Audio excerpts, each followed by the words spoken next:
What's up, y'all, and welcome back to another episode of Five Dish Changer. I am your host, Ashley Autumn, and I am here with my boy B.Cov, the guys from SixOneFiF Podcast. Unfortunately, we're not able to make it here with us today, but We're gonna prayers to hold it down for him. We'll yeah, hold we're it gonna down hold for it him. down for them, prayers to them, and hopefully whatever they have going on is not too crazy.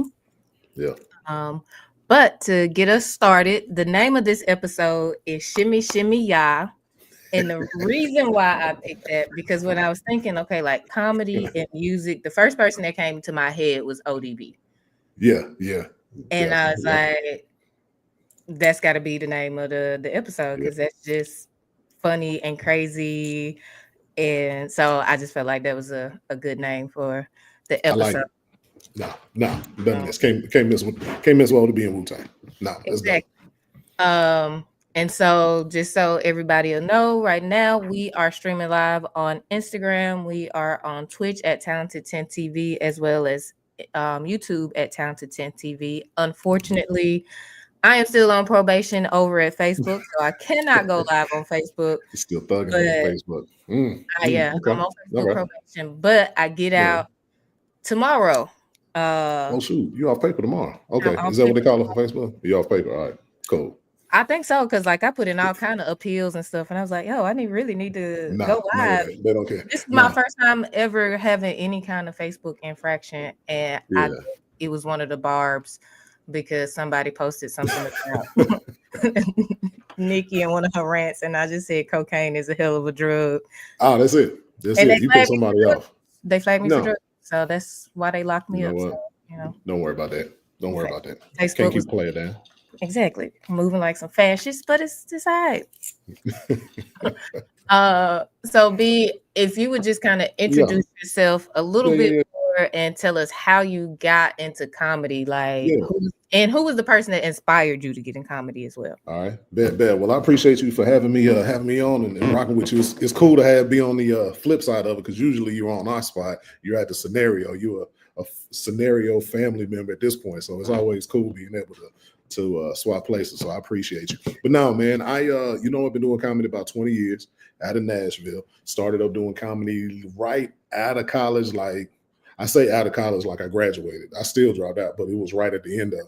But but man, it just being funny was always my thing. You know what I'm saying? Like you find out who you are, you kind of grow into yourself, and just coming up, it was just always being funny, like just always being the funny dude and fit in with folks, and just kind of make things easy. So that's always been my thing.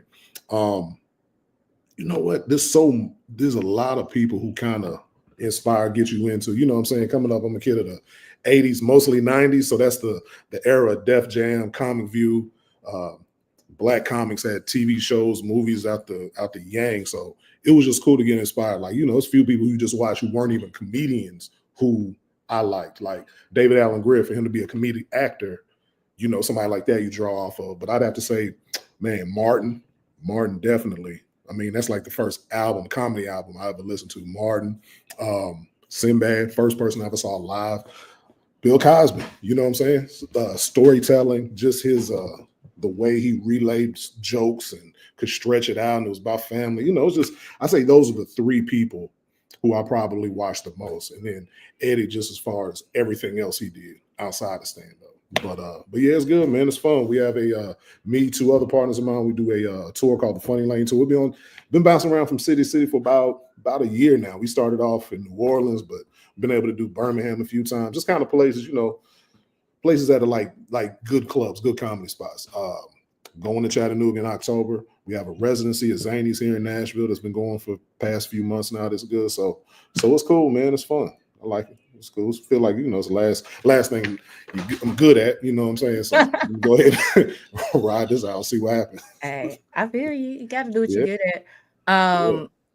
I feel like all of those people you named, like we grew up on. So like he's not my little brother because he's bigger than me, so he's like my big little brother. Um, Yeah. but he does comedy, and so all of those Right. people you name, like he's a big Bill Cosby fan Yeah, before it's just all of the before, you know, yeah, all you the kind of have to get, scandal. you got to give that disclaimer out, you Yeah, know, like I before was, we knew what he was doing, Bill right. Cosby. I can't think of the movie he has with Richard Pryor. Him and is it not Bingo Long and the Traveling All Stars? Traveling also, he was in the, yeah, but it was another one though. Yeah, Uptown Not Saturday. Uptown Saturday Night. That was Portier. That was Okay, Cosmo and Portier, right?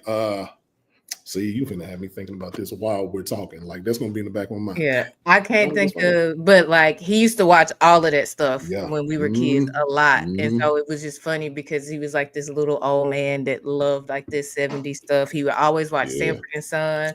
Uh-huh. Uh-huh. In high school, his nickname was Sid the Entertainer because he had glasses and he was big and he would just crack on everybody like just Yeah. all day, every day. Like the teachers would And call home. it just depends. And it's funny because like for me, I was a kid who just always talked to everybody. But then on the flip side of it is it almost becomes kind of a defense mechanism, but not in a good way. You know what I'm saying? Like Mhm. I wasn't an athlete, little chunky kid. So you kind of had to find your footing as far as, oh, okay, but I'm funny. Like this, you're not gonna just fuck with me. You know, I'm funny. Yeah. Like you're not gonna just, you know, but not in a confrontational way, but just, you know, people know Huh. that's kind of what you do. You know what I'm saying? Especially for us, like even now, like when my kids were young, you know, people knew I do comedy. And so you go into the barbershop and people, oh, don't mess with him. Oh, he gonna talk roast you. It's like, no, I'm not. I'm just gonna get my kids haircut, man. Like it's not, you know, because it's just different in our community. It's almost like for us, it's like, oh, okay, you funny, prove it. Like, all right, roast them. It's like that's not my Yeah. thing. Like I can, but you know, but Yeah, yeah, I just feel funny. you. Like now in my family, roasting is like a love language. So Mhm. my brother, my daddy, that first of all, my daddy goes to the barbershop probably to roast people because he's Coming from bald. that era. So there's no need Oh, for him to be in the barbershop yes. Yeah, other than to it's roast people. And then I feel yep, like my brother just gonna roast anybody. Like he chills, so he yeah. ain't necessarily just gonna bully you out of nowhere. But if Yeah. you give him something to start with, And then once he get on that roll, you know what? I'm gonna be real. I know roasting isn't even my thing because no more I'm too long-winded. I'm a storyteller. I'm trying to paint a picture. And I know dudes who are just quick, who can just boom, boom, boom. I'm not like that. Like I'm too drawn out. I'll be like, hey, all right, so you remember the episode of Living Color? You look like the dude. Okay, and I'd be trying to paint a picture and it's like, yeah, bro, that's not how got you you. roast. Like So you trying to tell a story. you wouldn't do crowd work like a Nate Jackson or I will, I I will to figure out if it's a way that maybe it's something that's said that I can weave into material that I already have. You know what I'm saying? Like it's a lot of Mhm. stuff that you've kind of had and played with, and I can, but for the most part, I couldn't see myself doing 10 minutes of crowd work. Like I just know that's not me. But if it's something real quick and I can figure out a way that I can weave it into a joke, into one of my jokes, cool. But if not, I know how to kind of disengage real quick. You know, I would, but you know, I don't necessarily. There's some people who can go out and just do, you know, shoot specials just doing crowd work. I know that's Got not me. I think that's you. why I commend watching people who can do that. Like that's the type of people I like watching them because I'm like, I can't do it. So Yeah, and see, like I feel like my brother's a crowd work guy. Like a lot of yeah, times when that's I go to dope. his shows, he can go in the crowd, or like somebody might walk in. I remember he had a show at some place, and this little white guy walked in, and he was like, "Oh my Yeah. gosh, you look like a school shooter," and like everybody just dies Yeah, laughing. yep. So he's Yeah. super quick on his feet like that. I'm not Good. like I can defend myself and I can Yeah. give it, but I'm one of them type like I'm not as quick on my feet. Yeah. And growing up in the family, like you said, the defense mechanism, you got to Yeah. say something, You gonna get get off them me. before, yeah, Okay. you Get get them them off of before me. they Go. get you, or you either go get up off me. But I'm not just gonna let you Yeah. sit here and keep Yeah. going and going and Nah. going. But I don't consider myself like super quick with it. Now, sometimes I Right. can be probably just because of defense in the practice. Yeah. But if Yeah. you like put me in a situation and it's like, okay, boom, now you got to start roasting people, I'd be like, Uh-huh. I Uh-huh. now they gonna have to say something to me Look, first. 'Cause I'm not. trust me. Yep. I'm the same way. And I think that's what's dope about comedy too, like as far as just recognizing different styles. Like there are some people who are they're high energy people and they can act out stuff. You got some who are more theater centric, but still have jokes. It's just people who can do crowd work. Like, it's cool being around other comics who can do certain things that may not be your cup of tea or your strong suit, and watching them do it. You know what I'm saying? It's kind of, for us, it kind of helps us. It kind of lets us become fans for a second. Like, some people who are just, I know dudes who are like one-liner people. And I'll sit back there, like, it's like talking to an old person because they're one-liners. They're just quick and just one line, and it's hilarious. And I'm like, man, I don't have anything that concise, that funny. And so I enjoy watching those comics. So it's cool to have different styles like that. I also feel like my humor is super dry. So if you ain't got like a dark, dry humor, then it's gonna be probably gonna think I'm the biggest asshole in the world. Let me tell you, my wife says all the time, she'll be like, we're around like mixed or newer, people who may not know us like that. She'll be like, you can't say stuff like the way you say it sometimes, because people don't know if you're playing. Like, you go so straight face sometimes, and it'll be some little funny comment, but if somebody's not paying attention, they don't get it. They're gonna think you mean it. They're gonna think it's like this. My homegirl literally the other day told me, she's like, sometimes I don't know when you playing because you say everything in the same tone. You say everything. I was like, I've never heard that before. Maybe I should start trying to give y'all a little in something. But yeah, that's funny. But I'm the same way. Let's segue into the 5-dish changer.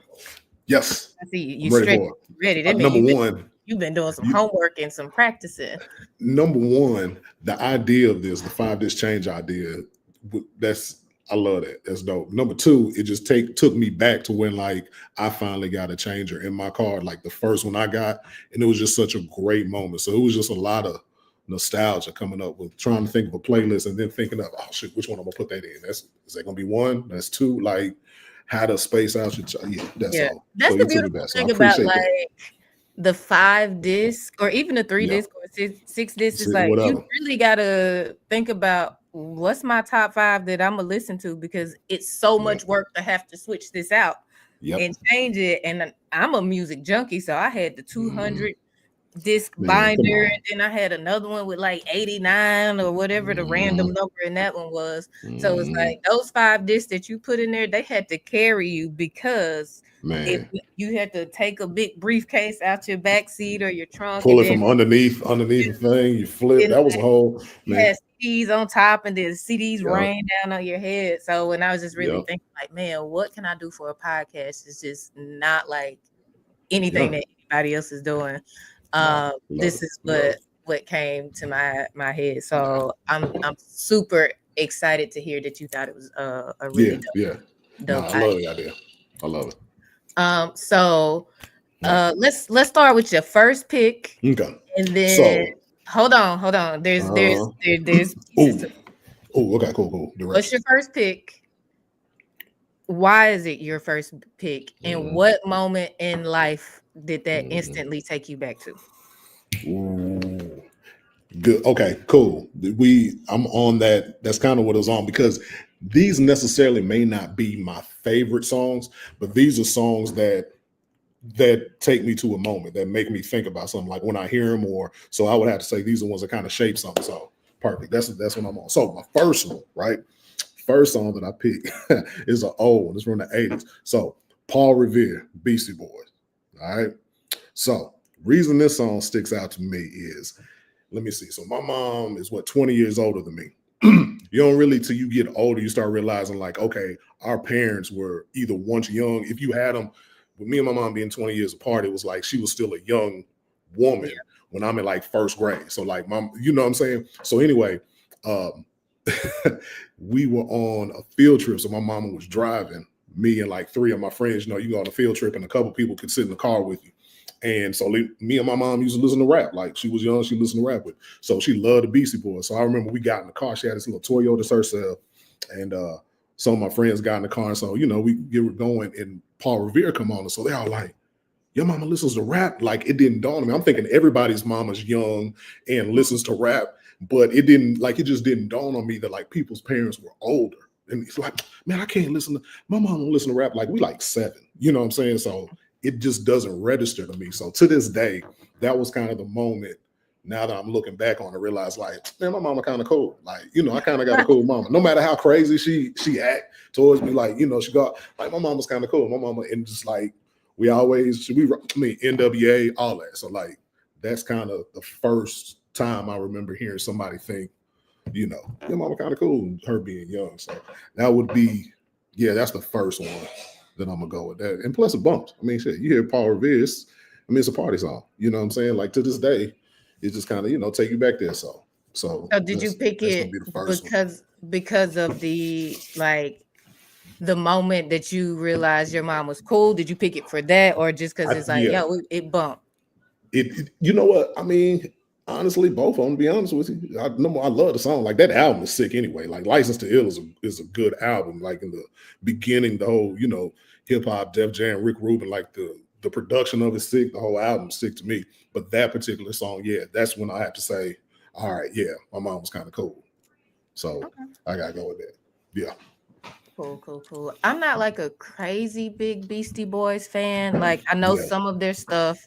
My dad is 20 years older than me, so it's kind of the same thing, but he was more of a Run DMC LL guy. So definitely. I got more of that than like the Beastie Boys. We went, let me see, we went to the little Tougher Than Leather.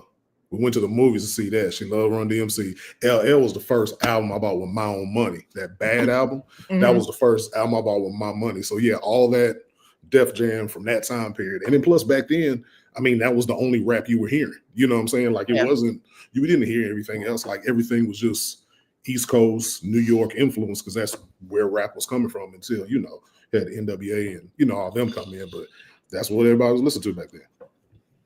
Yeah. Good old Beastie Boys. Right. So let's go into your 6-second pick, but I'm gonna switch it up. What was happening in your life during your second pick? So were you grinding? Were you goofing? Were you getting down? What was going on? All of the above. All of the above, because it was freshman year of college.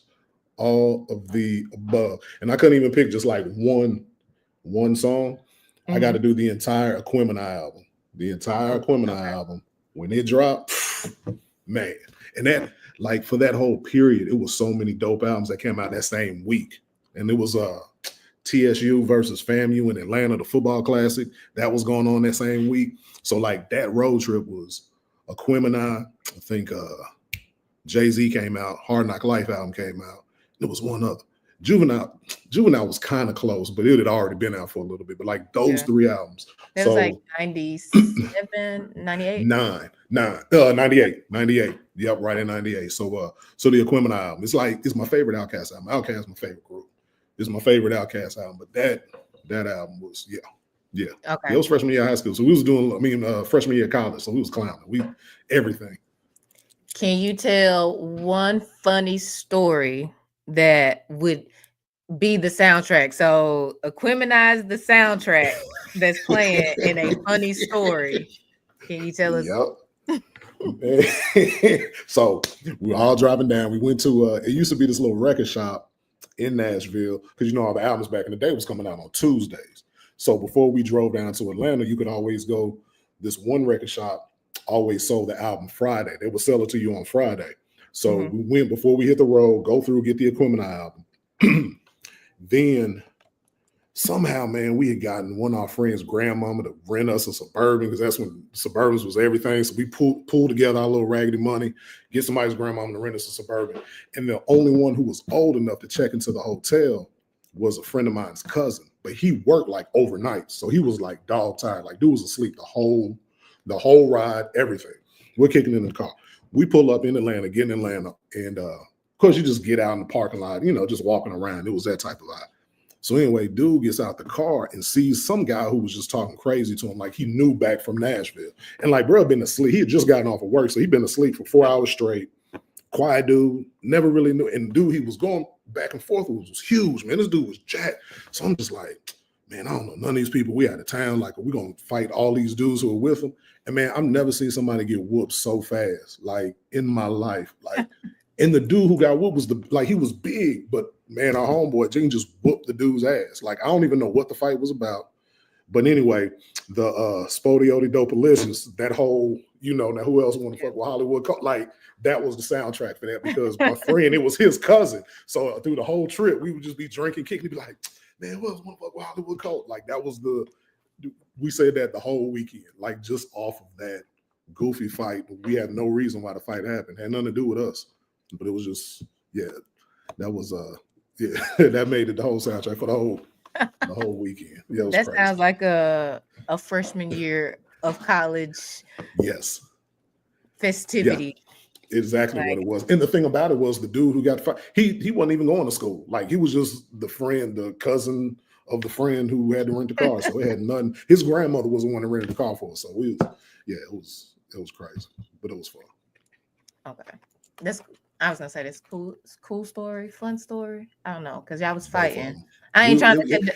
I don't condone violence, but I'm sure it was very at funny. the point now. Yeah. And as a matter of fact, the dude who was with the big dude, they were cousins, and so he was mad at dude for fighting. He like, back then he like, man, why you come all the way here to fight, man? We supposed to be getting on gas, and you over here getting your ass whooped by some dude smaller than you. Like, his cousin was mad at him. I'm pretty sure he probably got whooped again by his cousin, because he was like, man, we out here got, man. It was hilarious. Yeah, he got whooped, and then had to deal with the backlash. I got in one fight in I don't even really want to call it my adult life, because I was 19, but I was 19. And it really wasn't my fault, and I had tried to defuse it. And the one time I'm with some Memphis people. Well, crazy thing is, I was with a girl from Memphis and a girl from Chicago, and we're in chat. So I'm home. These are my people. But the girl from Memphis had got like crazy drunk, and she had complimented some girl in the line and was like, "Oh, I like your gloves." I don't really know, because for whatever reason I was talking to the police officer, which that's something like, I'm gonna always talk to police and security at a party, because if something happened, I want them to remember my face and be like, remember me. She was nice. Let me help her. You see, I ain't on that kind of foolishness. I got some sense about me. I'm a nice person here. So I just remember turning around and hearing the girl I was with saying, "It's rude to compliment the bitch, and she don't say nothing back." So I was like, So I look up, and I'm always very aware. So it's like, okay, it's 3 of us and a lot of them, and that's all that matters. So me trying to be like the Gandhi, MLK, sensible one, so I was like, look, my friend's drunk. I'm sorry, but she don't know what she's talking about. I'm gonna apologize on her behalf. Take the L. So they was like, you need to get your friend. We in Chattanooga. I'm like, look, I'm here with y'all. Like, please, we do not want to fight. This is a bunch of y'all against us. So we get in the party, and when I say I'm having a good time, I like to dance. I do not know what was on, but I was dancing with some dude, and it might have been getting low, because we were getting low with it. And my homegirl from Chicago came around the corner, and she was like, "Yo, come here for a minute." So I'm thinking, you finna lead me to some more guys to dance with. I just remember coming around the corner and seeing the girl from Memphis squared up with the girl that she had complimented earlier.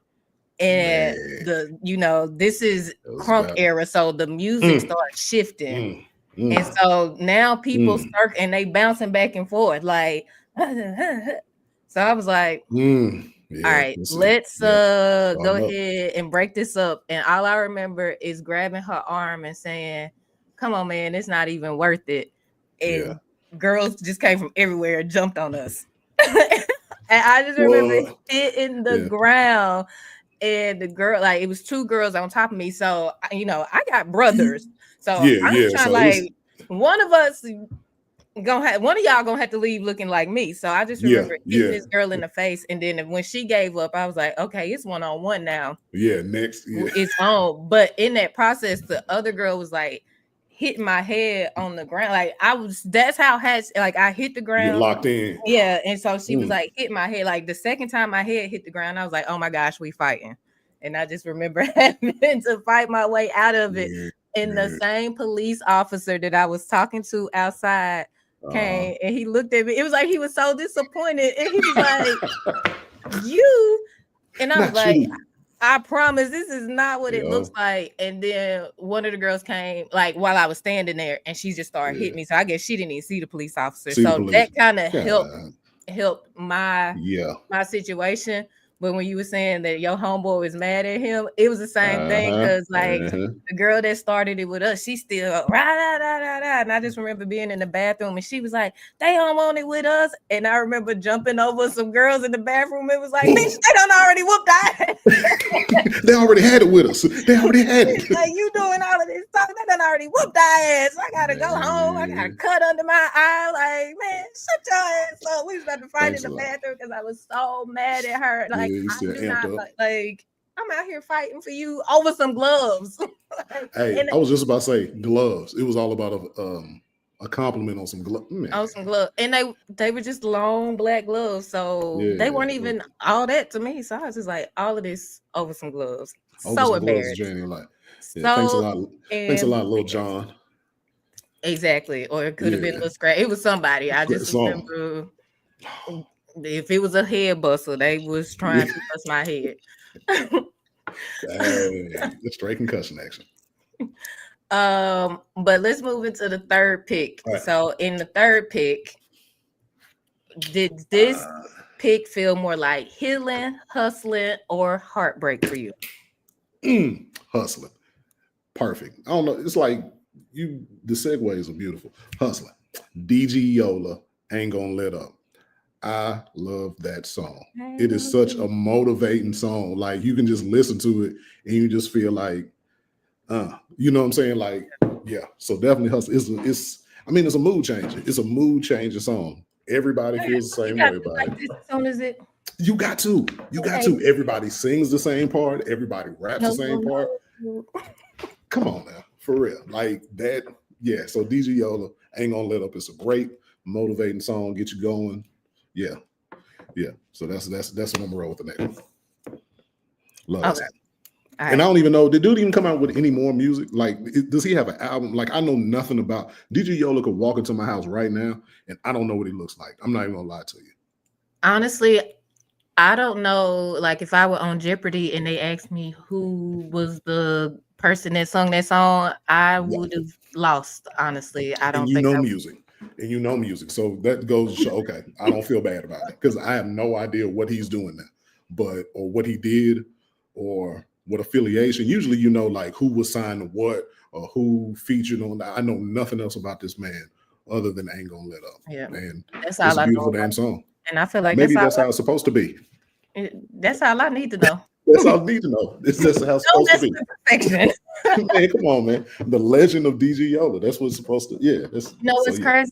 I don't think I've ever heard that song played in Florida. I don't even know what dude. We gotta find out where he's from. Like, because I have no idea anything about him to know. I mean, I assume Atlanta. Yeah, it's Atlanta. Okay. They don't play that. But it's crazy for him not to be played down there. But you know what? They don't play Yo Gotti, like stuff that turn us up. They don't play, but they have their own, what would be like their Yo Gotti, their DJ Yo that they play here. So it's cool. It's a different vibe. But I remember being at a party, which the DJ was from New York, which I should know because it was Rob Bass. What's the other dude that be with Rob Bass? DJ Easy Rock. Yeah, it was one of them. Was the host of the party, so I should have known it was gonna be like a super boom bap New York party. You know, up there. And which, don't get me wrong, I can get into that when I got to. Like, once I know, you know, I can shift with anything. But it's funny. Like, I like Annie Up, but hearing Annie Up at the party don't really give me this as much as hearing Preach, like hearing Dog, like hearing that. Like, it's just a different. But you know, that's crazy that you say that they have their own people, because I mean, that's what I know. I'm pretty sure you saw what Metro Boomin said, you know, his tweet talking about music getting more regional. So it lends to that. Because I mean, that new album is just straight Atlanta. Like, if you don't, it's an Atlanta album. It's an Atlanta album. It's an Atlanta album. But you know what's funny? I feel like artists who are underground or independent, they still do their regional stuff. It's like Metro, you could have been doing regional stuff. You chose to Man, do and follow do the this trend and all of yep, this type of stuff. to go Like, get paid, and ain't to go, nobody knocking you for it. yeah, but now you trying to make it seem like, oh, the game is Yeah, messed up. Like, yeah. you've been like the hot Now, DJ for like the last 15 years. put it like it's easy to say that now that you on. You can say that now that you on. When you was getting Yeah. on, you were doing whatever you had to do. Like you can't. Yeah, no. It's also easier to say it when you kind of riding what Kendrick did with Yeah, GNX, and yeah, it's like, oh, now yeah. That's everybody true. needs to be regional, and it's like you were not saying that when you was making beats for Drake, like you were You know doing what? whatever Drake was That doing. is, yeah, whatever was, yeah, because that's a straight West Coast album. Like, yeah, the GNX was, yeah, yeah. I feel like I know, I mean, the Bay has their sound, and I know other regions. I feel like the Bay, their sound hadn't really got to the masses as much. I feel like everybody else's sound has gotten to the masses. Like, if you're a fan of it, of course you know, but I think they're the only kind of still has their own thing. You know what I'm saying? Yeah, and probably because the Bay is a smaller market. Yeah. Have you done comedy out there in the Bay? Yeah, In that once it market? was a long time ago. It was out in Pleasanton, California, which is right over there by Oakland. Yeah, Okay, so and I asked that because I'm wondering if it's kind of the same thing where it's like smaller market. yeah, It's sometimes a little bit harder to break through when you're next to a larger market. So yeah, yeah, you up the street from LA and all of that pops, and you a yeah. smaller market, the money's not there, so you kind of have to go to LA to To pop do off that. or have the money. And most of the time, the people who got the money in music are the drug dealers. So Drug that's deals, yeah, we get too short and yeah, yeah. Everybody else, yeah, yeah. That's true. That's a good one. to afford it. Mm-hmm. But let's talk about your fourth pick. All right, And to go cool, cool, along with cool. that is, who were you when this song or album was your anthem? If it was an Okay, this is all right. So, wife and I got married. We were in our early 20s. I was 21. She was 20. So, like, by the time we were like in the thick of it, like had kids and all that, like shoot, we still 20. So when I'm trying to think when this song came out. Oh yeah, we road tripping. We taking kids to games, tournaments out of town. You know, at the point now where they old enough to stay at the house by themselves for a few hours while we go kick it at a concert. Like that's kind of where we were with this. And it's a little change in pace, but it's Anthony Hamilton. Cool. Like it's just know that song. yeah, you know what I'm saying? It was like that that period in life is like that song was, it was a real song. Like, we spending money on this, and we got an extra weekend to do what we want to do. Bet, let's go. Lead the boys and shoot, your mama gonna watch them. My mama gonna watch them. Who gonna, man, they cool. They're old enough to take care of themselves. All they need is the game and some noodles, and they're not gonna bother nobody.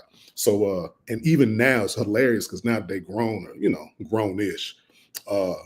It's funny to hear them talk about stuff when they were kids, like hearing them tell stories and stuff. And so they specifically brought up this song. They were like, man, remember them road trips we had to go on? Daddy make us use the bathroom real quick, pack up all this food. We couldn't stop, da-da-da. Then we get in the car. They control the music, and we sitting there and listen to Anthony Hamilton the whole ride. And he was like, man, my son was like, what's that song, man? The song talking about we ain't got no groceries and stuff. It's like, so it's funny to hear them have those moments, it's like, dang, like they remember all of that stuff, so that's what was, that was going on during this period when that album came out. So yeah, love it. We've seen him live 4 times, I think. Yeah, he puts on a hell of a show. Like anytime he come, we'll go see him. So yeah. My brother just went to go see him. He was with Fantasia here not too long ago. And like I said, my brother has always been an old man. So he put on his old man shirt. Hey, that's what it is. Every time we went to go see, because the very first time we ever saw him was up in Baltimore. And our son had to run track up there. He was young. And so it was Junior Olympics. So it was a national. So the Army was one of the sponsors. So Anthony Hamilton put on this free concert. It was in Morgan State. So he put on this free concert. So we're like, yeah, let's go. You know what I'm saying? We go. And so we went to go see him. And I was like, hey, man, dude cut up so bad that if he did this, like, and we didn't have to pay for this, like anytime he is somewhere close, we're going to go see him. I was like, he earned every piece of money that he got from the Army, because he didn't make it off of tickets, because it was just everybody just came pack the gym out. And so, but yeah, we would definitely go. Yeah. I've never seen Anthony Hamilton live, and I'm not anti Anthony Hamilton. Yeah. Usually, like if I can buy a new pair of shoes or go see Anthony Hamilton, I ain't mad at you. them shoes be winning. And Come on, it's man. no shade to Anthony. I just have a shoe addiction. Now, if I had the money to do both, I would wear my new shoes to go see Anthony. And I'm telling you, and the reason in which we had already liked him up until that point, I'd always liked him, but he was kind of that way with me. I was like, prior to that free concert, I didn't have any thoughts about going to see him. But then seeing him for free, it was like, oh, okay, yeah, that's worth the money. Like we'll okay. If it wasn't for that free concert, who knows if we ever would have seen him. Shit, we went to go see his brother for the Christmas album. Christmas 2-3 different times, man. Yeah. So yeah, we didn't spend plenty of money. I was kind of like that with Beyonce. So like I was a huge Destiny's Child fan. But when they had their last tour, their Destiny's Fulfilled tour, my aunt asked me to take my little cousin, and I was like, no brainer, this is Destiny's Child. But then they all each did their own individual show, or like their little mini set, and Beyonce did hers, and she came out, and I was like, nah, she different. And I instantly became like, before that, I wasn't necessarily a Beyonce fan. I was a Destiny's Child fan. I liked all the members. My favorite Destiny's Child member would have been like LaToya Luckett. But to see the Beyonce show live, I was like, oh no, I'm in the Beehive, and I don't even think the Beehive was a thing then. But like, I'm like an OG.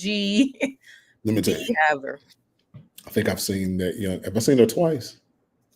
It may be 3 times.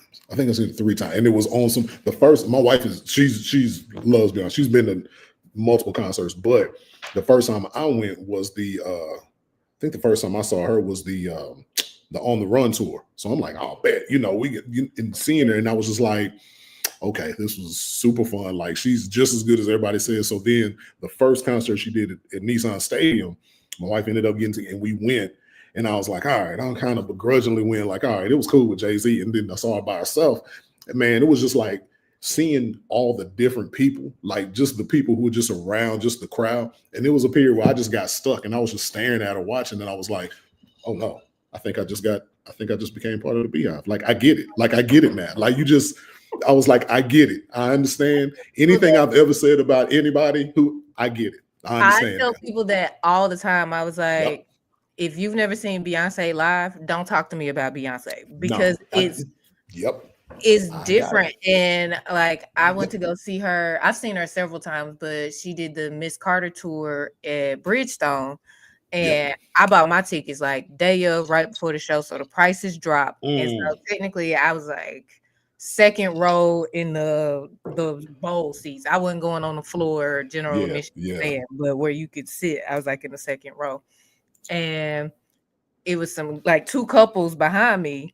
And so the guy tapped me on the shoulder and he was like, hey, can our wives sit down there with you? And I was like, I don't care. Like, it's all good. My seat, I didn't pay for them. So they sat right there. And I could see like all the men who came with their wives, like trying to be cool, like throughout the show. But the music, like you see them shoulders like moving, toe tapping. And then it was funny because like as we were leaving out, I could hear all the different men saying like, now I wouldn't listen to Beyonce in the car, but I'll come see her live. I come see her live. Bro, I'm telling you, the one we went to, the first one in the stadium, we were up top. And like it was a point where the song's going and the breeze coming through the stadium because it's open air and it felt good. And that's when it hit. And I was just like, oh my God, this is something from heaven. Like this one, like the weather's perfect. It's a breeze coming. Her hair's blowing.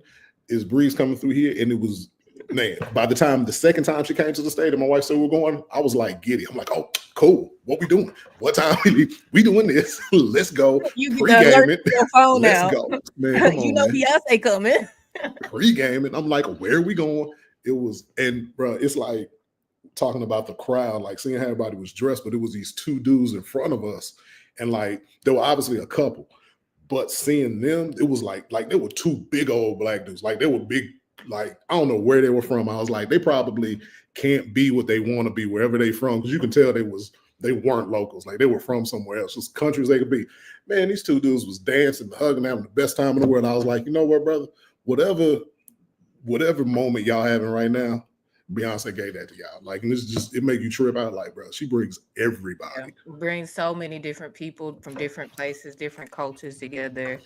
And And plus she's pissing white people off. Oh, she's pissing them all off. I love it. It's just I don't know what they're gonna do, but their heads are gonna explode. It's so easy. Like, Beyonce never says nothing. Nothing. She just, like, that's why they hate it. Goes up and she just does, and it's like, we hate her, and it's like, she just showed up. She don't even care.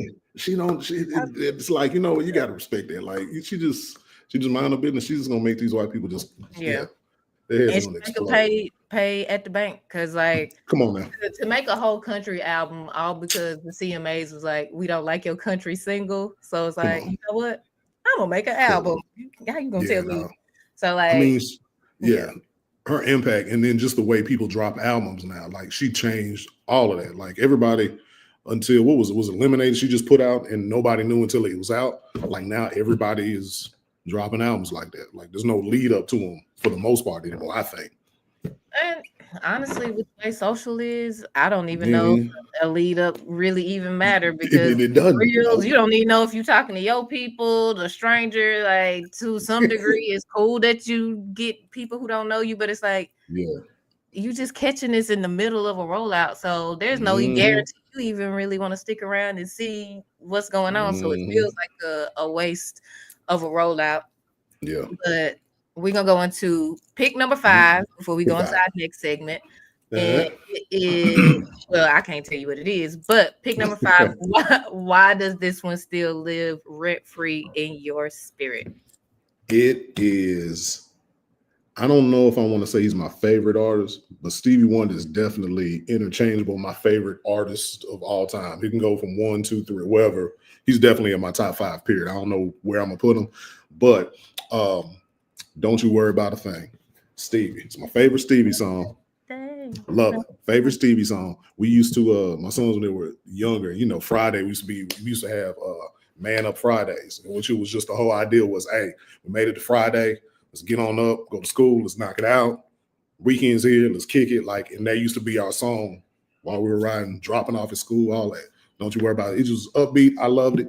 It may have got on their nerves, but maybe they remember it. I don't know. But that song is it's perfect to me. It's my favorite Stevie song. So they remember it, because I'm sure you remember all the songs that your mama played. Like you said, you remember the Beastie Boys. I know I listen to a lot of this, probably more of the stuff that my mama listened to. Like, a lot. I listened to like a lot of 80s, the Gap Band. Man, a lot of it. And then I'm gonna tell you what else too. Also, because especially for Nashville, like, we wasn't really a black radio station here till, well, I think our black radio station is 30 some odd years old. So for a minute, you had to listen kind of top 40. So it was just you heard a little bit of everything. Like you said, Gap Band, all that stuff. But then you hear some of the white bands, Doobie Brothers, Toto. You know what I'm saying? Like, you hear Toto and, people like that. And it's just like, Hall & Oates. Guns N' Roses. Yeah, you just hear different stuff. And so it just, but Stevie's always been one of my favorite artists ever. That's my favorite Stevie song. So I had to throw it in there. Okay. And what about that? You might have said it. That's like kind of what about it makes it stick with you? Like, all it just feel like it's I don't know. I think it's just kind of the way I think. Like, hey, stuff's gonna work out. Sometimes for me, I'm one of those people that's like, all right, I'm just gonna assume everything's gonna work out, and then if something pops up and it doesn't, cool, I'll handle it then. But I'm real big on, hey, I ain't finna worry about it. Work on it. So it just, I don't know. It's kind of almost like a little mantra. You know what I'm saying? So to that song. Plus, I mean, it's just a good feeling song. Got you. Good feeling song. It is a good feeling song. Did you watch Scandal? Yeah, I want to say I fell off towards the end because I felt like it started getting a little too stretchy. But we used to be heavy into it. I can't remember when we fell off, though, to be honest with you. You know what? It's better as a binge watch. I just rewatched it. Okay. And I think the cliffhanger is like having to wait a week. Yeah. It's not helpful to Scandal. Because I remember I finished watching it, but I remember like season 3 being like, what's going on here? But Maybe then when you that's what watch it it was. all as a binge, it's like, Yeah. oh, And you know what? Now that you say that, though, I wonder if that's right around the time, because when that was popping, that's when I feel like that's when Netflix started dropping full seasons. And so you yeah. didn't have to wait on cliffhangers. Like they started dropping shows and full seasons. And yeah, so I feel, and then it was just other stuff. More stuff started coming. I don't know why we fell off, but yeah, ended up But falling off of it. when you said Stevie Wonder, it made me think of Scandal because Shonda Rhimes Mm. used a lot of Stevie Wonder. Like, Mm. yes, she had ABC money because she went and Yeah, got yeah. Get all them clearances. I need all that clearance. It's funny, man. We had a show on Scenario, and it was the King of R&B. And so, like, in my mind, I'm thinking I was on Stevie. that with y'all. You was on that one, wasn't you? Yeah, yeah. So I'm just thinking Stevie, but then I'm like, no. The minute me and Van got to talking, I'm like, but he ain't got Stevie ain't got that one. He ain't got a whip appeal. You know, that's why I was like, I got to go with Babyface because Stevie ain't got no. I mean, and like Van said, he's probably got some of the most romantic songs ever in the history of life. But it's nothing that's like, hey, before we get down, let me turn this Stevie on. It's like it's no Stevie song for that. I can't Yeah, think of not a one. We couldn't come up with one. I'd agree. Now, But he's still I not. wonder if we asked our parents' generation, Mm, what would they say? what would they Because say? like that's their. I didn't come up with it, but I always say Yeah, music paints time. So for them, yeah. it's painting a certain time period Time for them. Yeah, that they that's might have true. been like, "Ooh, cut on my sherry Amore and Yeah, you glass of know, wine." back when they were courting. Yeah, during the courting days. That's what. Yeah, pour me Hey up there, some of this sexy mama. Chablis. Pour up some of that Chablis. We're gonna listen to this. Some Turn drink. on this songs in the key of life. Yeah, Oh, that's so funny. it That's could a be. good point. That is a good point. That's a good point. So I'm gonna segue into Mhm. the next segment, which Yeah. is it's basically cultural combo. Mhm. So I'm gonna ask questions, but I'm really just gonna kind of let the energy navigate us Yeah. in the Yeah. conversation. So you Cool. said you've been doing comedy 20 plus years, Yeah. Yeah. and like you've in my opinion, I don't know. I guess the pinnacle of comedy is like making Kevin Hart money. For real, money. Yeah. I don't know what you make, so I ain't gonna be in your pockets. But Yeah. I I guess feel like you. I guess Eddie for us, we just want Murphy. to. Yeah, that's like the super pimp. But it's almost, you know what it is? It feels like it's almost like people going to the league. Like you got, this dudes who didn't make it to the league, but they play overseas and make a lot of money, or they play, they're able to coach and work. So it just everybody ain't gonna make it to the league, but you got to find your lane that you're comfortable with and being able to get work. Like being able to work A-list clubs is like, okay, you're on the right path.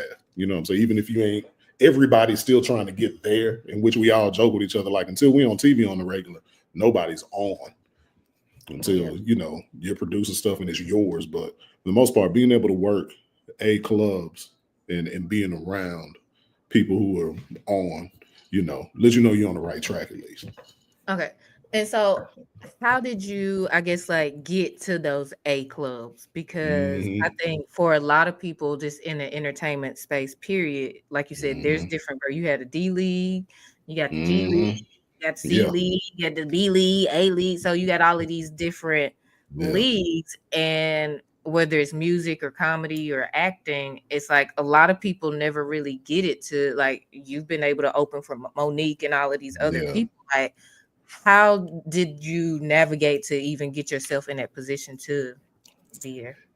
You know what? It's kind of like you just focus on being good where you are. Like if you just keep going and just keep writing, keep doing it, and people keep seeing that you're funny, you end up starting to have other people, hey, can you come do this show? Hey, come do this show with me. You end up just kind of networking, meeting people. A lot of it's luck being around the right people. People see that you're serious about it. It's for me, it took me a minute to get into the clubs because the scene here just wasn't that expansive yet. So then once I want to say I really was like 10 years in before I really got club work. So in that time we had, chilling circuit, putting on our own shows, going driving down here, putting the show on, which ends up just that's like you lifting heavy weights. So by the time you get to clubs and there's people coming to see you who are programmed that we're going to the comedy club, they're already ready to laugh. You've already worked bars and grills or this little thing here, the microphones going in and out, this place that didn't have a stage, this ballroom for this private event. We've done all of those. So coming to the A club and they see like, oh, okay, you got material. It's like, yeah, I've been doing this long enough. Y'all just hadn't seen me. And if you only want to give me 5 minutes, I mean, I can 5 minute you to death for, an hour and a half, 2 hours worth of material. So it just is about being being good where you are, and the word travels and you end up getting a reputation. That's all it is. And then, you just kind of end up going that way. It's not really like I said, when we were coming up, it was before social media was a thing. So it was just all about going and doing shows, being around people, hanging around shows, people knowing your face, and you just kind of end up just kind of getting woven in that way. Got you. And then people can vouch for you. Then they know you travel, and people can put your name out there or ask about you, and then people can vouch for you. And that's kind of the beginning of it. When people bring your name up, like I remember first booking I got, and it's like, oh, hey, such and such referred you over to referred your name to me for this, and it's like, okay, cool. So I got a little name, So that's kind of where it starts out, and you just kind of just go from there. Yeah, I moved to Nashville right. I don't want to say it's golden period, but it was still golden to me because Jazz that was still there, and you could go downtown and pay $5 for parking, and still have a really good time. It is so different now. Like the last time I went down there, it was like $40 for parking, and I think I might have cussed from the meter down to wherever we went. And it's so crazy because even if you think about it, in that time we were still like, man, this is it's busy. It's a lot going on down here. And to see it now, it's like, oh, it's on steroids because everything was still relatively affordable. Like we were doing Jazz and Jokes. I used to host every Saturday, so it was like it was nothing to see people coming out every Saturday. You know what I'm saying? It's like now, if you do downtown now, it's like, man, I'm doing this once every 6 months or something, a special occasion. Back then, you didn't have a problem going down there every week. It was good shows, and that's kind of, for me, Jazz and Joe's kind of where I grew up as far as having enough work, being able to do enough shows weekly. Every week it was something, and kind of, finding a voice. And at that point, I think I was maybe about right at 10 years in. I wasn't getting club work yet. And then when Jazz and Joe's came along, it's like, okay, this is ours. You kind of felt at home. It was like the first home club, honestly, that I had, being able to do those shows. And then plus it kind of puts a battery in your back because you're like, shoot, I get to host for Michelle A. I get to host for Al B. Short, like people who we've seen, and then other comedians coming through. I mean, they had some good comics come through. So that kind of got it going. But yeah, that was golden age. That was, man, there wasn't nothing like that. Yeah, I'm glad you brought up music because I'm gonna kind of bring it back to music. When I think of comedy intros and music, I'm gonna say my favorite. I hate saying favorites because then I feel like I think of something later and be like, that is not my favorite. But I'm gonna go with Cat Williams' Hustling, and it was the way he used it as an instrument to get the crowd hype and to start over, and he used comedy as a part of that. And I think that's what made it so dope and memorable to me, because it's like you're laughing, but Hustling is a dope song, so it does get you hype. And he was playing with the energy, so it's like every time he would replay it, it's like his energy would get bigger, the crowd's energy would get bigger, and it was just this whole thing. So like, for you, what song is your song that you walk out on? Why did you choose that song for that? Okay, so for me, I'll kind of bounce around. I'll choose different. Usually it just goes by. Like if I'm doing like a mainstream club, I'm doing, one of the A clubs, and it's not necessarily a black act or our night, and it just needs to be just something, because more times than not, white folks don't care nothing about that. You know what I'm saying? So if I'm doing one of those nights, go-to song, Rick Ross, Super High. The very beginning is a cool little instrumental riff. It's long enough where I come up, cut it, but it's a good song. And plus, I guess I've used it so much that when I hear it, it's almost like the Pavlov effect. Like, okay, it's time to go to work. You know what I'm saying? So that's what I'll use when I'm doing those clubs, because it's just an instrumental, no mute, no words. Boom, they don't care about that. Now, as far as with black shows, I used to always try to look out to the crowd and be like, all right, what do they want to hear? What do they want to feel? But now it's pretty much like I'm be on the way to a show and hear a song and be like, that's what I want. That's the song I want to use. So usually I'll change. It just goes by my mood. Like what I do, I did Red Rum. Last show we did at Zany's for the residency. I did Red Rum, 21 Savage, because I just felt I heard that on the way and was like, dang, I forgot that kind of does bump. So it kind of, stuck with me. Shoot, I mean a little bit of everybody, but I just kind of switch it up, usually for black shows, just because music kind of sets the tone. You know what I'm saying? Like I said, we came up from the Def Jam Comic View era where, your intro song kind of is kind of a small little extension of your act. Like if you come up to a trash song, you already, kind of dug yourself a little hole with black folks. Like, what the hell he coming out? But then on the flip side, you see like seeing a white comic go to a black room and like not a white comic who tries to be black, but like just a regular white dude come up to a rap song automatically always kills. Like it's the easiest thing just because just the juxtaposition of seeing this person come up and that already buys them an extra 2-3 minutes. Horny because they're already get to go to the cookout. Easy that invite to the cookout. Exactly. So that buys them a little time. So it's weird because for me, a lot of times I'm like, Ashley, I don't even care. They'll be like, what song you want to play? I'm like, man, whatever you play, DJ. If it's some place that maybe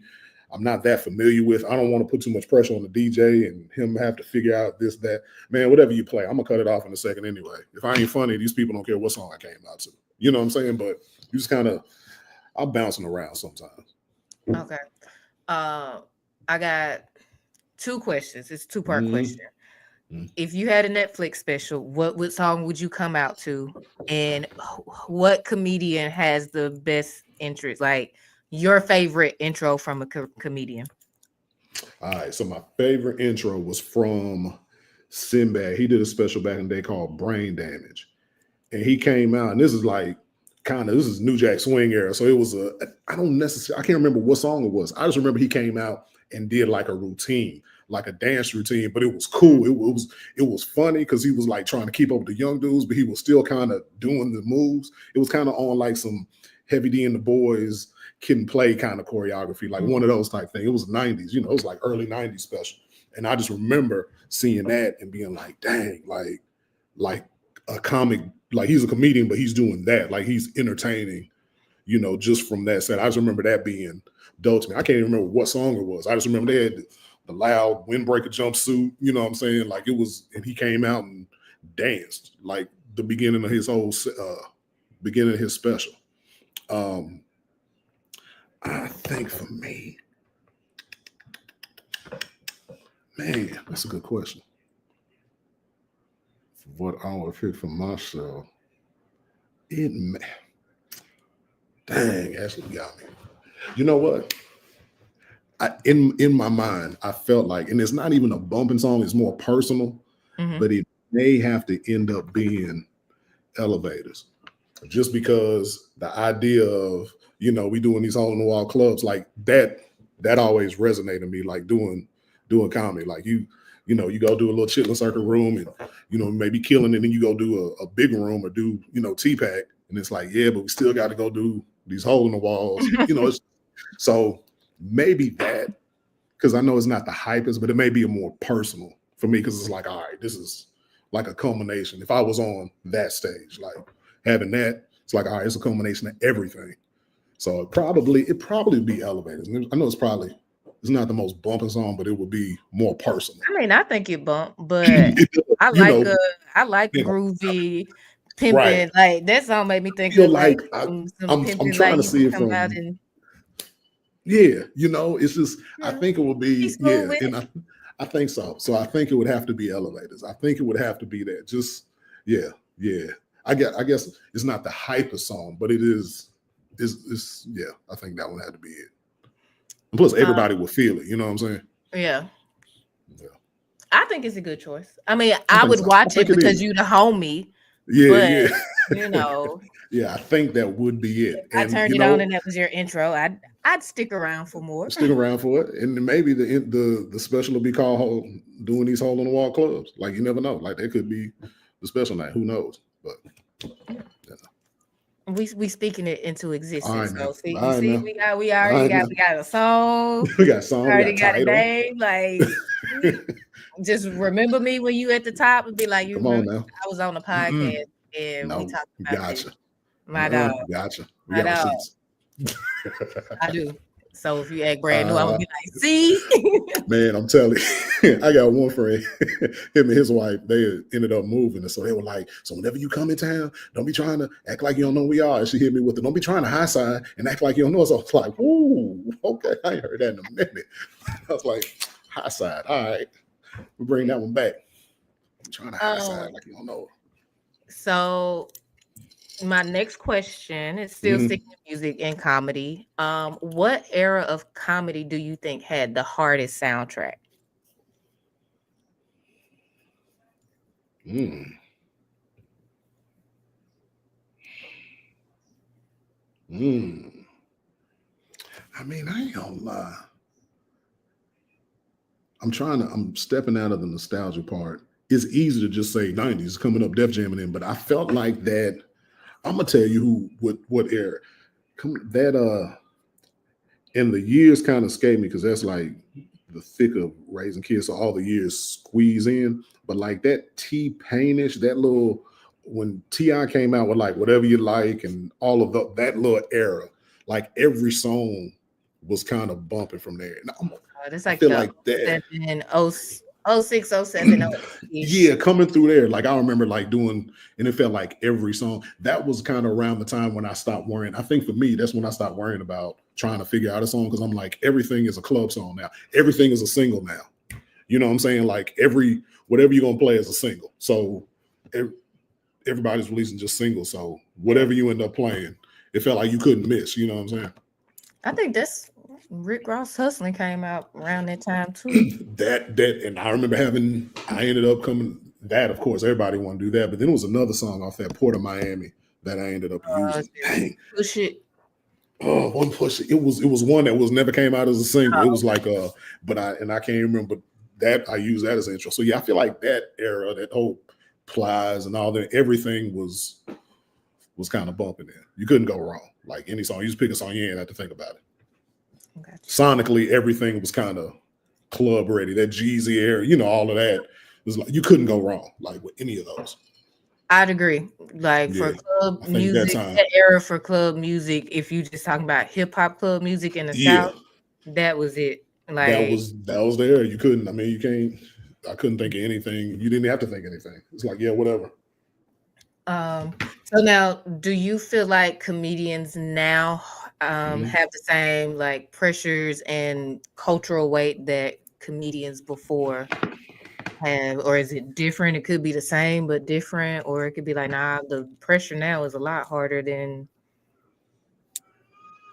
You know what? I think it may be. I think it's a different type. I think the pressure's still there now because back then it's like you were just trying to figure out a way to be funny and get on. Like everybody had the idea, just all right, let's be funny, be funny. But now you got other avenues to be able to be put on. So you got dudes who are doing their own skits, who are shooting their own things, who are self-producing. I feel like the pressure now is trying to get your funny out when everybody has so many options to get their funny. You know what I'm saying? Like it's there's so many comics now with some of the, I guess you can call them old school or stand-ups who kind of hate on the new dudes who are doing internet stuff, but it's like that's their avenue. That's dope. Whatever, if we would have had that coming up, we're doing it now as much as we can, but there's some dudes that they're good at that. That's their thing. I think it's easier to find your lane now, but still trying to jump out and be seen because there's so many people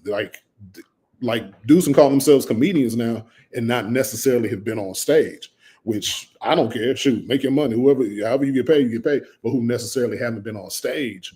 So to some, they'll be like, well, are you a comedian? But it's like, no, I do skits. Like that's another form of it. Like, yeah, they're doing comedic skits. Like they may not necessarily write material, but they're still semi-directing their own skits, editing their own stuff, producing their own stuff. So, you kind of got to give them their props with that. So I feel like it's still pressure. It's just a different kind because everybody has an option. You can pick and choose what you want now. It's not, you don't have to sit there and wait for a show to come on TV or wait for somebody special. Like you can go to whatever you want. I mean, this special's all over the place. You know, you can find somebody special on anything. I can shoot something and send it to Amazon Prime and say, hey, I got a special on Amazon Prime. And I mean, it's just so much out there now. Yeah. You know what I'm saying? And I think that's the pressure of it, trying to appeal, show something different, or at least, you know, speak to your crowd. You don't necessarily have to get everybody to like you now. That's what's dope. Yeah. You know, you can find your lane. People can find you now. I mean, it's, you know, so I think the pressure is different. Yeah. You know, I know. it's still there. I feel like I watch a lot more comedy now than I ever have. So like guys like Josh Johnson, I love Josh Johnson because I like the style of like cultural commentary and things like that. But he just kept popping up in my YouTube feed, and I remember like clicking on it one day and being like, he's funny, I like him. And then now it's always there. Same thing with Nate Jackson. Like, I'm not a big Wildin' Out fan. Like, I ain't gonna say fan. It's just not something that I don't cut on and say, ooh, let me watch. Ooh, let me go watch this shit. But and you know what? Let me tell you what's so crazy like about Nate is that, so we did when you were talking about Pleasanton, they had this thing, the Bay Area Black Comedy Competition. So it's been going on for years. It's like big name people went through it, worked it, and he ended up, we were there all at the same time. Tony Baker was in that one, Nate was in that one. I'm trying to think of some other people you may know. It was some couple other people who are, you know, good names now. But it was funny because Nate kind of had, you can tell even then he was on stuff for social media because that was the MySpace era. And it was funny because that's the first person I ever heard. There was like almost like a little QA thing. And it was dudes talking about, you know, how you get yourself out there. And he was one of the people who was just kind of talking from his point of view. He wasn't necessarily a panelist. He was just in the competition like us, but he was talking about what he does social media wise. And he was like, man, get on Facebook, MySpace is dead. And everybody's just kind of like, I mean, MySpace is hot right now. Like, he's like, nah, it's dead. Like, Facebook is a thing now. So to see how his stuff is just kept growing through social media, it's like, this is what, 15 years ago? When he was talking about, you know, MySpace being there, shoot, more than 15 years ago, almost 17, 18, yeah. Like, it was a minute ago. So yeah, for him to blow up online, like, it wasn't by accident. Like, he's always been intentional. Yeah, exactly. And seeing like there's a process to it as opposed to just throwing stuff out there hoping something sticks. Now, how do you feel like, you kind of touched on like how the internet has changed comedy, being able to get your stuff out there. Do you think that comedy sticks? Like, do you think people digest it and hold on to it like they do a Eddie Murphy or a Cat Williams or even the Kings of Comedy? Or is it kind of like music where it's like people digesting it so fast that it's almost like McDonald's or Burger King? It's not necessarily filling, but it's comedy. I think now, I'm trying to remember the last set tagline people really had. I feel like, really honestly, Kevin Hart may be the last one who had that, to where had a special or something to where everybody could say it. You know, the oh my God, or the way my bank account is set up, those things that you remember. I feel like that may have been the last one. Now, like you said, it's just so quick. The cycle is so fast. You remember more stuff off of social media now, to be honest with you. People who do videos and they talk a certain way, like, that's kind of what I'll stick. I guess I don't really watch a lot of comics, but just knowing culturally, just in pop culture, you really don't hear anybody quoting a phrase or a catchphrase like they used to. They're like, really? Yeah, Hart may have been the last one who had that. So it is going through quicker. I think it's just the attention span, and like I said, the option to be able to see skits online, and you know, you'll know somebody's tagline from what they do on the internet before somebody's material now. Yeah, that's true. Because I would say Kevin Hart may have had not necessarily the last big special, because of course Dave Chappelle people have done stuff, but I think it was the cusp of that era where it's like Netflix wasn't doing specials. So to get it, you either had to like go to the movies or wait for it to come on pay-per-view or however.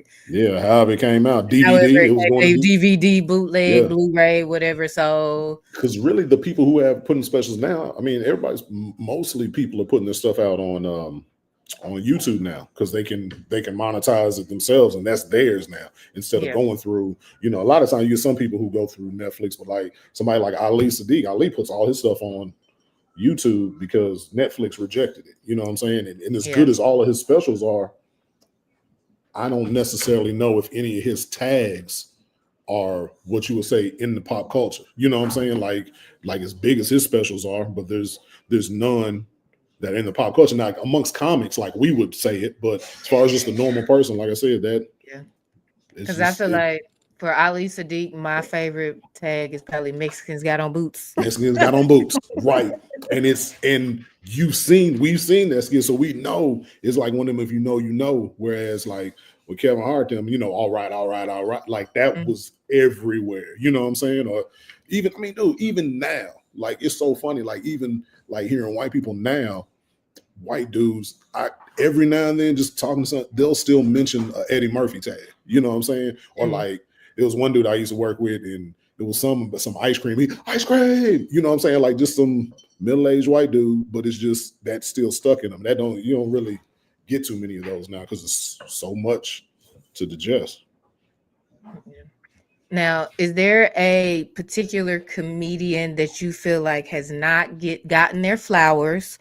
And if so, I want you to shout them out. And if you could shout out a female comic that would be on your level that you feel like, hey, people need to know about her. Like, I know it's a male dominated space.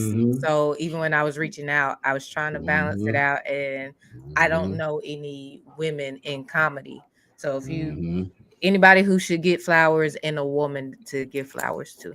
Bet. All right. So when you say the undiscovered part, like somebody who folks may know, or even like, because when I think of like somebody getting their flower, I'm thinking kind of like even though Tommy Davidson was on and famous, I still don't know if like people remember how cold he was. Like when he first was out, it was like a true entertainment experience. Like his specials, I remember seeing like all of his specials, just thinking like, this is the most entertaining person I've ever seen in my life. And even though people know him and like him, I just don't know if he ever gets mentioned up there with all of the greats for me. So maybe I would say him if that's kind of how you mean it with that. I mean, they like somebody on the come up. Yeah, they my flowers. They give flowers, give them to. I feel like comics and the average person likes him, but I think like just as far as what he was, and even now, I mean, there's stories about him now that are hilarious. That you can go down a rabbit hole with that. He's really Varnell Hill in real life. Like this, I just watched a video about a guy. You saw that? Yeah, he was like, I done met this man 4 times, and he treat me like Varnell Hill in real life.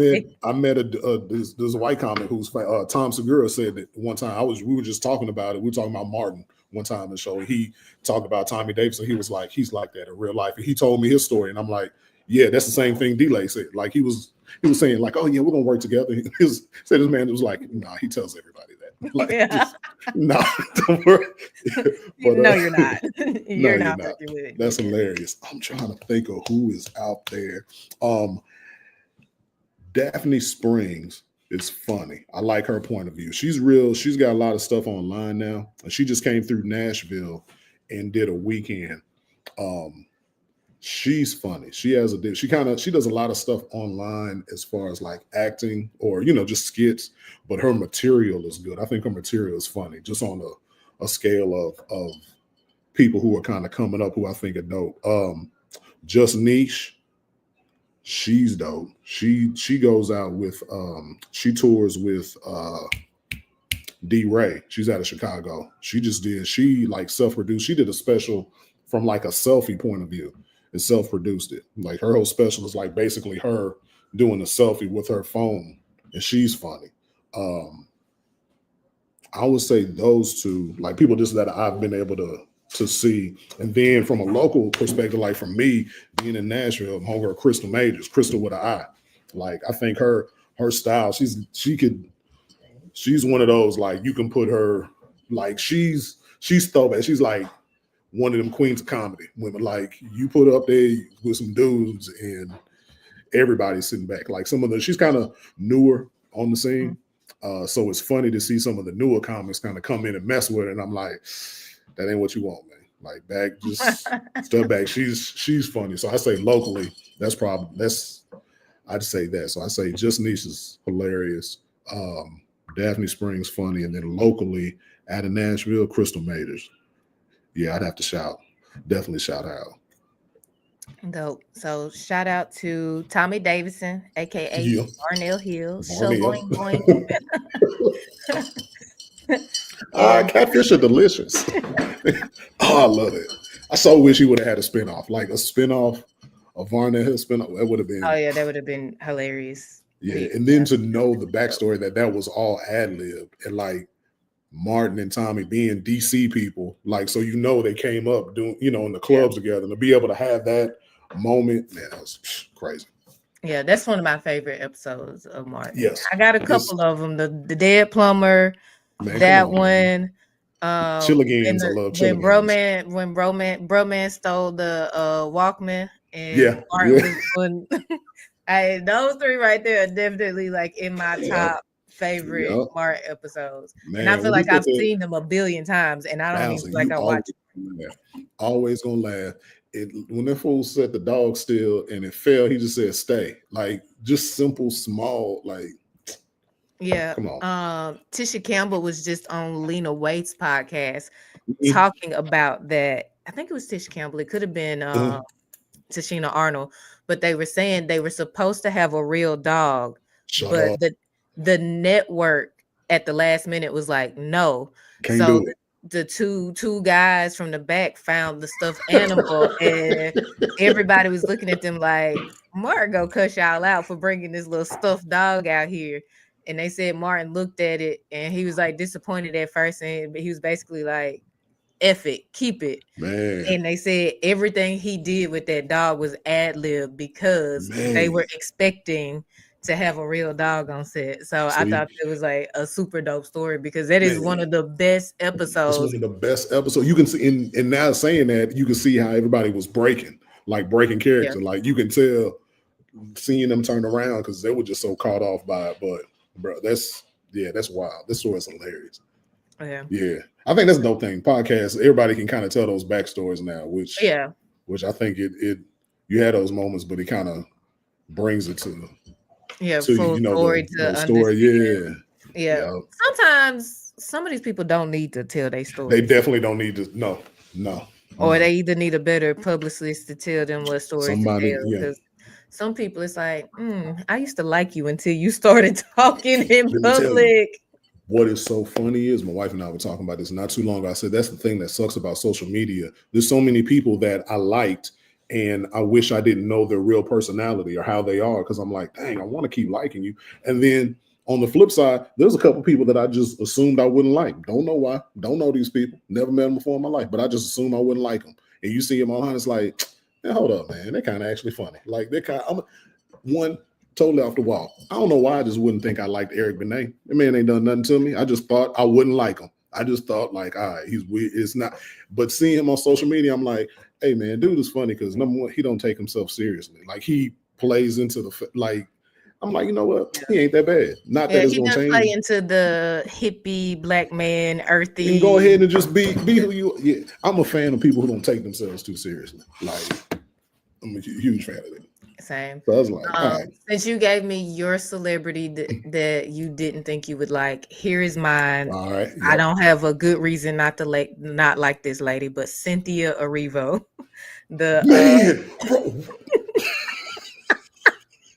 If she see this, Cynthia, I promise it ain't nothing personal. I don't know.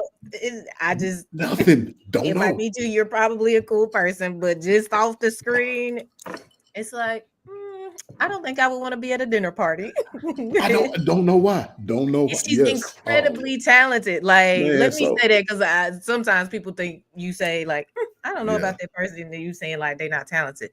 I think she's immensely talented. Her role in she played Aretha Franklin on Hulu that Bio had or with a National Geographic, whoever it is had. Yeah, it was one of them. It made me forget. She was so good. It made me forget. I'm like, she looks nothing like this. Like, but she was so good. I just forgot about it. Yeah, and my mom went to see the Jennifer Hudson version, and my dad, her and my dad went, and they were like, "No, the one we watched together at the house is better." Yeah. So Yeah. she's an amazing actress. But every time I see her, it's just like it's something about you that It's I something. I don't know why. Yep. Yep. That is don't know. hilarious. We could sit here all day and think of people for some, don't know why. Don't, for no reason at all. Don't know why. I don't think I like But she's like, I see people all the time that it's like, it's something about them. But it's something. her, it's just different for me, and I don't know why. There's no good reason Yeah. for me to feel that way about that lady because I think she's crazy talented. I don't even Yep. think I follow her on social media like that, but it's just something Right. every time I see her, I just be like, Her nose ring thing irritates me. Like she, and it's just I don't know. It's I'm with you. I'm with you. I'm glad I'm not alone. No, Um, no, there's people like that, especially as you get older. You know, and we don't mean no harm. Mean no nah, harm. We're just it's like I said, just she might be cool as a fan. I might be there, and we and might I'll take that laugh L. and crack. Like when she was talking about Cisco singing hard on that song, I Yeah, thought it was hilarious because I love me some Cisco, and he man, was come on, man. unnecessarily doing the most on the song Had about no a reason song. to. And he Yes, sung the same verse 3 times and told us he was gonna sing it 3 times. And we he was was like, honest. turn up. Yep, Hey, yep, go he ahead, was sis. honest. Uh, Hilarious. so I'm gonna go ahead and shift into the parking lot pimping segment because I do want to Dig respect your it. time and I have like Mm-hmm. 3 more questions that I want to Mm-hmm. ask. So parking lot pimping segment, this is just that one song. It's the let out. You can pick it from Mm. any time, any decade or whatever, but you feel like, you know what, I got to stunt. The windows down, you with your lady or you Mm. with your boys. You paint the scenario how you want Man, to. What is the song you playing in the parking lot?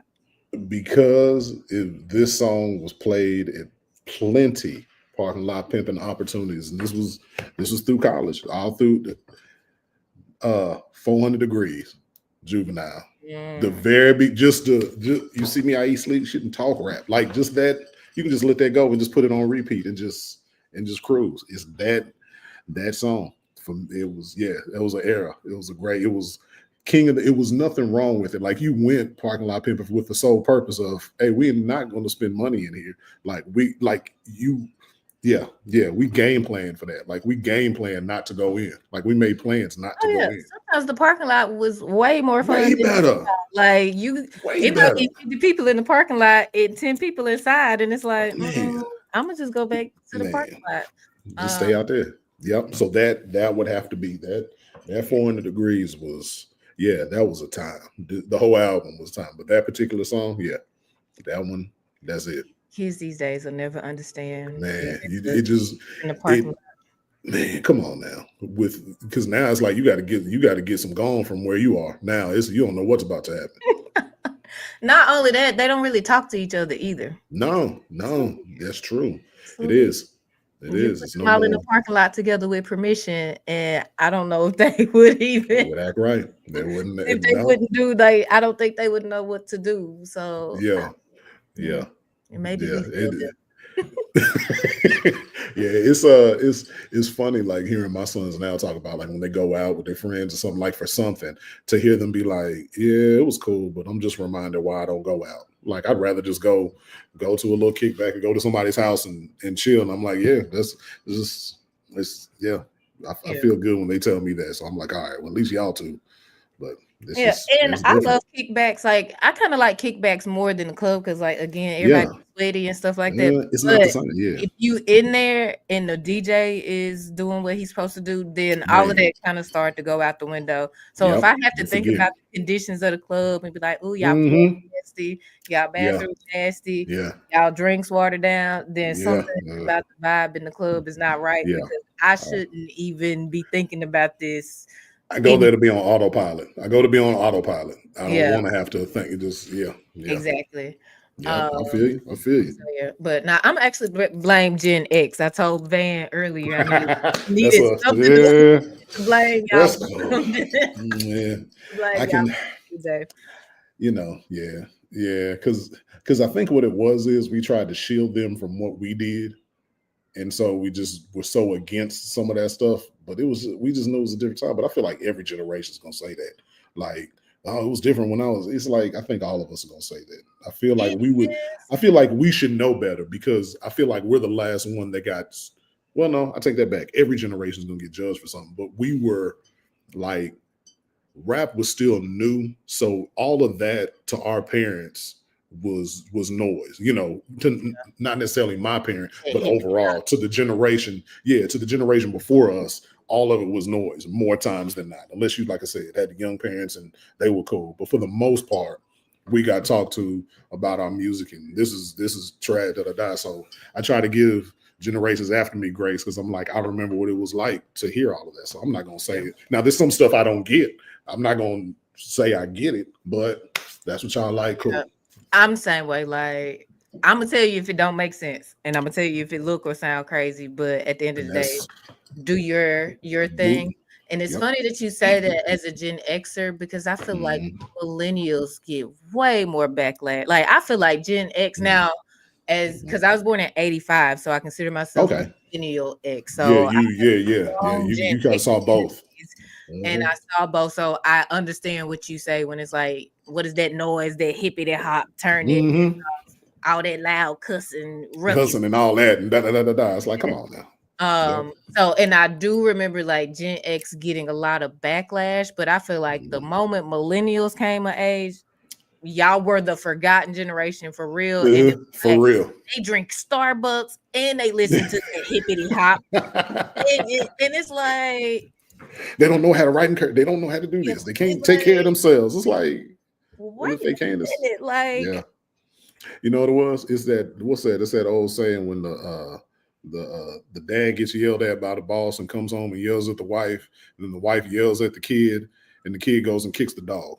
Like it's that yeah, type of thing. It's like the minute it's like, all right, well, we got somebody else to shit on. Hey, well, what about y'all? And we couldn't come up with anything but high priced coffee. yeah. And y'all are always on the internet. It's like, come on now, So we are too. that's really how my whole I'm gonna throw shots at Gen X started, because I was You like, know wait what? a minute, we At hear least the it baby comes, boomers name a lot and they man. bullshit. We hear millennials a lot and our bullshit. We even hear Gen Z and they bullshit. We Hmm. never hear nothing about Gen X, and I feel like they Nothing. are responsible for quite a bit Yeah. of what's going Yeah. on. Like, Uh-huh. Uh-huh. Uh-huh. but some I type of can way, y'all just have faded. Like, and the crazy thing is, I think millennials get everybody stuff, so we get fucked at everybody. y'all for Gen X stuff, and we get Yep. fucked up at for Gen Z stuff, and we Yeah. just in the middle. Like, we don't even do that. Like, that's not even our generation. So Yep. it's funny that you were like, yeah, we just got a whole lot of backlash, and I'm like, I not think, near and you know enough. what? And it's weird because you know what else we got to do? We got to try to figure out a way to bridge the gap between the boomers, because enough of them are still around in our families now, and the millennials to try to explain to them, okay, this they're not. It's nothing wrong with them. It's like trying to bridge that gap and be Yeah, that go between. Like, okay, well, y'all did this to us, and we kind of did it to them, so we at least we understand where theirs came from. Like, and even though we step back, but like they got no idea, like at all, like I just agree. seeing is so it's like we trying to get both sides to kind of understand. It's like this shit ain't gonna work. This shit ain't gonna work. Not at all. It's the first time, like it took my mother and mother-in-law so long to just accept the fact that being on the phone for our kids was different. It's like it's this look, we're not gonna fight it. They was when they were young. Why they don't need always, and then one day it's like both of them just like, you know what? They ain't hurting nobody. It's yeah. Yeah. We're the show you better we can tell you generation. Y'all the same shit. So, last segment, Yeah. last two questions, and this is just basically a quick wrap up. And so, Mhm. looking back out of all of your picks and everything that we talk about, what is one lesson, lyric, or vibe from these songs that still guides you today?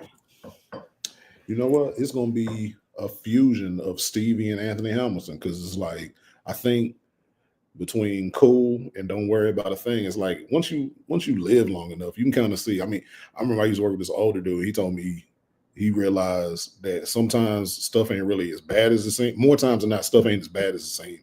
But then on the flip side, sometimes shit ain't always as good as it seems. Like you just got to play it in the middle, and so it just kind of feels like that. Once you live a little bit, you kind of know in certain situations when something's happening right then, it seems like the biggest thing ever right then. And I think, raising kids and all that kind of helps you understand their perspective on stuff, because there's so much stuff that they haven't experienced yet. So whatever they're experiencing right now is the biggest thing to them right now. And it takes you to kind of go back. It's easy for me, his sons, they kind of going back and forth with their girlfriend. It's like, man, y'all fussing about something stupid. Like, I know in that 2 weeks, this will be not even. It'll be the dumbest thing ever, But this is 23 years of marriage speaking, so I can say that. I know that. So I'd have to say, man, between cool and don't worry about a thing, it's kind of how I roll through life. Like, handle what comes at you when it comes at you, and stick your chest out. Okay. Did I say the segment was called liner notes? I feel like I described it, but I don't know if I named it. Okay. I like it. This segment is liner notes. And the whole goal is just to put your stamp on the back. We, basically I wanted to feel like we rode in the car with B.Cov, and this is your liner note. So that's it. Well, we ain't stopping and got nothing to eat yet. If we ride in the car, I make a couple of stops. Hey, I mean, if we were in person, I definitely would have all the fixings and stuff that go along with it. But I told my wife a long time ago, I was like, look, I don't know what I'm gonna be, I don't know what we're gonna be, but I know one thing: we're gonna eat good and we're gonna laugh, and whatever else comes about, we'll figure it out. But so that's my thing. So the part about not having groceries and cool, that didn't apply to you. We're gonna make something work. We're gonna make something work. We're gonna come in and make something work. We're gonna make some kind of grilled cheese something. It'll work. We do something. I feel that. So last word, what would the soundtrack of your next chapter of your life be like? Or sound like? What does it sound like? I think it's just gonna sound, man, definitely growing. It's kind of enjoying some of the fruits of labor, like being a lot of my sons are, kind of doing their own thing now. Just had a granddaughter like 9 months ago, so I got a 9-month-old granddaughter. Like, appreciate it. And now it's like enjoying, like, whatever music I gotta hear to sit and enjoy some of this and sit back and you take vacations and we all around and you kind of sit back and kind of look at everybody like, dang, you tell my wife, like, man, look what we did, or look what we're still doing. Like, our little 4 is now multiplied into, the family's getting bigger. So I think this soundtrack's gonna be just enjoyment, like enjoying this, like appreciating the ride, knowing that, it's still more to come, but taking time to enjoy it in this moment, because it's been so, dude, I'll tell anybody, I really don't remember my 30s. Like, we were in the thick of like raising kids, this. My 30s were a blur. Like, I got no remember anything. It just all went by fast. So now I'm trying to make sure I'm deliberate and appreciating, enjoying what we work for now. I think that's a perfect note to wrap up on. Yeah. I don't need to put no more on that. I appreciate it. But I want to thank you so much for coming. Thank you. This is fun. Anytime. And let me pick your brain. Of course, I'm gonna have you back. I feel like all of this is just it's the first season, and I feel like y'all, everyone that I've invited, I feel like y'all are experts in your field from my perspective. I appreciate that. Yeah, that's dope. And so I feel we value your opinion. Come on now. Yeah. Hey, I just be talking. I just look at the world and be like, that was interesting. Yep. No, that's cool. That's cool. I appreciate it. So I definitely have you back on so we can get even deeper in the talk of comedy and music. I want to thank everybody who has tuned in live and stayed with us, stuck with us thus far. As always, you can catch this tomorrow. It will be on all streaming platforms. It will be on wherever you find a podcast. And if it's not on your podcast platform, let me know and I will make sure it get on your preferred podcast platform. But if you want something that I'm not on, that means you really podcasting in a whole nother way, because we pretty much everything. Everywhere. Yeah, you get down. We everywhere. But this has been another episode of the 5 Dish Changer podcast. Thank you guys for joining in and enjoy the ride. Thank you. Just a second. Let me. Oh, good.